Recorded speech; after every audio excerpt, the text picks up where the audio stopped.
और ललित के लल्लो आप लोग कैसे हो। তো এই জিনিসটা এই জন্য বললাম কারণ আজকে আমি আমার ফেভারিট ইউটিউবারের ফেভারিট রেস্টুরেন্ট দ্য ললিতে যাচ্ছিলাম, আয়ুষ চোপড়া। যদি আপনি না জানেন আমি একটা পিকচার দিয়ে দেবো এখানে। আমি ফেভারিট কেন বললাম এটা আপনারা আয়ুষের ভিডিও দেখলেই বুঝতে পারবেন। চাঁদনি চক মেট্রো থেকে 5 মিনিট হাঁটা পথেই আপনারা আসতে পারবেন দ্য ললিত রেস্টুরেন্টে। কলকাতার একটি অন্যতম ঐতিহাসিক হোটেলের মধ্যে একটা হলো the Lalit great eastern hotel. এটাকে একসময় বলা হতো দ্য জুয়েল অফ ইস্ট। এই হোটেলটা 1840 সালে ব্রিটিশ এম্পায়ার ডেভিড উইলসন শুরু করেছিল, প্রথমে একটা বেকারি হিসাবে। পরে এটা হোটেল হয়ে ওঠে এবং হয়ে ওঠে the most luxurious place to stay in Asia. বড় বড় হিস্টোরিক্যাল পার্সোনালিটি এখানে ছিলেন, তার মধ্যে অন্যতম হলেন কুইন এলিজাবেথ II। স্বাধীনতার পরে হোটেলটা রিনেম হয়ে উঠেছিল দ্য গ্রেট ইস্টার্ন হোটেল এবং এই সময় হোটেলটা ওয়েস্ট বেঙ্গল গভর্নমেন্টের আন্ডারে ছিল। 2005 সালে দ্য ললিত গ্রুপ হোটেলটাকে অ্যাকোয়ার করে এবং ম্যাসিভ রেস্টোরেশন শুরু করেছিল। এরপরে 2013-তে 8 বছর পরে it reopened as a luxury heritage hotel the Lalit great eastern Kolkata.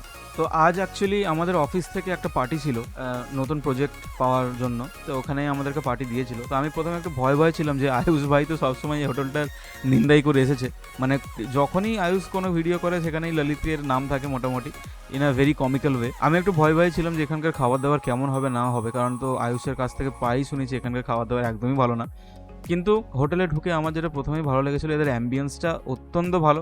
অবশ্যই এটা একটা 5 স্টার হোটেল, তো অ্যাম্বিয়েন্স তো ভালো হতেই হবে, আর এটা 5 স্টার হোটেল হিসেবে এদের অ্যাম্বিয়েন্স একদম আপ টু দ্য মার্ক ছিল। আমাদের সেকেন্ড ফ্লোরে একটা জায়গায়, একটা হল মতো জায়গায় আমাদেরকে পার্টির অ্যারেঞ্জমেন্টটা হয়েছিল। হলটা প্রচণ্ড বড় ছিল, কিন্তু আমাদের লোক সংখ্যা অতটাও বড়, মানে অতজনও ছিল না। আমাদের 30-40 জনের অ্যারেঞ্জমেন্ট ছিল, আর এখানে ওই হলের সামনের দিকেই আমাদের হয়ে গিয়েছিল।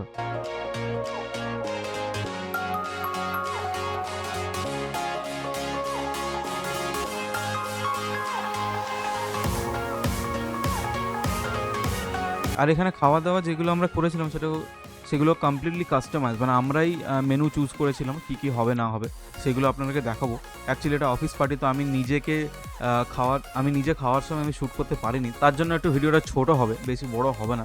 আমি জাস্ট খাবারগুলো তুলে দেখাবো, তারপরেই আমি ভিডিওটা এন্ড করে দেবো, কারণ এটা অফিস পার্টি, তো আমাকে অফিসের লোকেদেরকেও একটু টাইম দিতে হচ্ছিলো, আমি পুরো ব্লগটা ওইভাবে শ্যুট করতে পারিনি।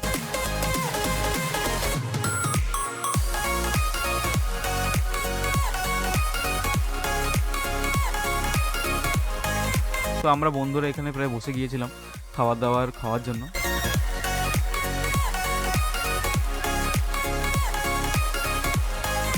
এইখান থেকে মোটামুটি খাওয়া দাওয়া শুরু হবে, এখনও কিছু এনে রাখেনি, আস্তে আস্তে অ্যারেঞ্জমেন্ট করছিল। প্রথমের দিকে স্টার্টারগুলোই ওদের রেডি করতে সময় চলে গেছিলো। এই যে স্টার্টার রেডি হচ্ছে আপনারা দেখতে পাচ্ছেন।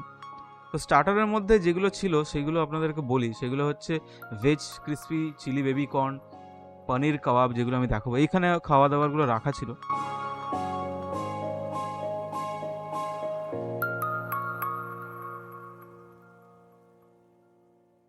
স্টার্টারের মধ্যে প্রথমেই যেটা ছিল veg crispy chilli baby corn, paneer malai kebab, chicken Afghani malai kebab আর ফিশ ফিঙ্গার। এখানে প্রত্যেকটা খাবারই, মানে প্রত্যেকটা স্টার্টারই এদের অসম ছিল।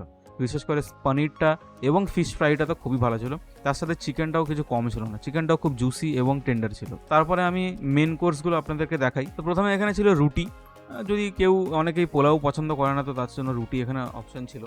তারপরে এখানে ডাল মাখানি আছে, ডাল মাখানিটা প্রচণ্ড গাঢ় এবং খুবই টেস্টি অবভিয়াসলি। তারপরেই আছে পোলাও। অ্যাকচুয়ালি মাটনও হয়েছিল, মাটনের সাথে পোলাওটা আমি খুব একটা বেশি পছন্দ করি না, তবে যাই হোক অফিস পার্টি তো কিছু বলার নেই। এরপরে ছিল মিক্সড ভেজ, এরপরে ছিল একটা ফিশের আইটেম, এটা হচ্ছে বড় শালি ফিশ, অত্যন্ত টেন্ডার ফিশ, তার সাথে একটা গ্রেভি মতো এখানে আছে, তো কম্বিনেশনটা খুবই সুন্দর ছিল। তারপরে এখানে আপনারা দেখতে পাচ্ছেন পনির পাসিন্দা। পনির জেনারেলি আমার খেতে ভালোই লাগে। আর তারপরে সব থেকে মোস্ট অ্যাভেটেড, মানে সবার চাহিদা সবার পছন্দের মাটন রোগান জোশটা এদের খুবই টেস্টি এবং খুব একটা বেশি স্পাইসি ছিল না, তবে টেস্টটা খুবই ভালো ছিল টেন্ডার মাটনের সাথে। তারপরে ডেজার্ট অপশানে অনেকগুলো ছিল। ডেজার্টের প্রথমেই এখানে আমরা পেয়েছিলাম বেকড বুন্দি উইথ রাবড়ি, একটু ডিফারেন্ট, আমি কোনোদিনও খাইনি আগে, ভালো লেগেছিল। তবে আরেকটা এখানে ছিল এদের নিজস্ব ইনহাউস পেস্ট্রি, যেটাও টেস্টি ছিল, ছোটো ছোটো পেস্ট্রিগুলো। আর এদের ছিল 2 রকমের আইসক্রিম, দুটো আইসক্রিমই খুবই ভালো। আমি জানি না আয়ুষ ভাই কেন এই হোটেলে পছন্দ না, তবে আমার তো এখানকার খাওয়া দাওয়ার বেশ ভালো লেগেছে। আগেন আমি আবারও বলছি, আমি নিজেকে খেতে শ্যুট করতে পারিনি, কারণ এটা অফিস পার্টি ছিল, তো সবার সাথে গল্প করতে করতে আমার সময় চলে গিয়েছিল। যদি ভিডিওটা ভালো লেগে থাকে তাহলে লাইক, সাবস্ক্রাইব অ্যান্ড শেয়ার অবশ্যই করবেন। যদি আপনারা ললিতে এসে থাকেন তাহলে আপনাদের কোন ডিশটা এখানকার প্রিয় সব থেকে, সেটা অবশ্যই কমেন্ট সেকশনে জানাবেন। ততক্ষণের জন্য চলুন, বাই।